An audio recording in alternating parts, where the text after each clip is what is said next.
219,5 km entre La Rochelle et Bordeaux sur cette 8e étape du Tour de France 1983. Le premier sprint rush a tout d'abord été remporté par Bossis, le deuxième par Gauthier, le troisième par Sean Kelly. À noter la troisième place de Laurent Fignon sur ce sprint rush.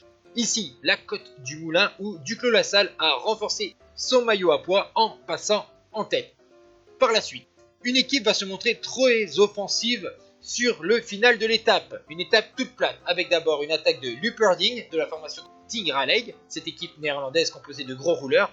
Lupperding a eu jusqu'à 6 minutes 30 d'avance sur le peloton avant d'être pris au kilomètre 187.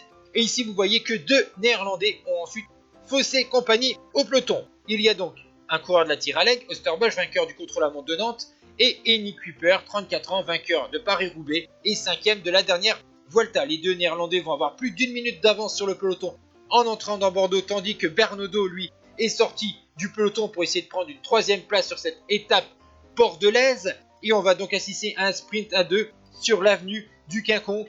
Et donc vous voyez que Bert Osterbosch s'impose facilement devant son compatriote âgé alors de 34 ans qui avait aussi remporté le Ronde et le Lombardie en 81, tandis que Bernaudo prend la troisième place, la quatrième place pour le sprint du peloton pour Mackenzie devant Sean Kelly à 1:17. Sean Kelly donc prend le maillot vert, tandis que vous allez voir qu'au classement général, Kim Anderson garde son maillot jaune devant Sean Kelly. Ciao tout le monde.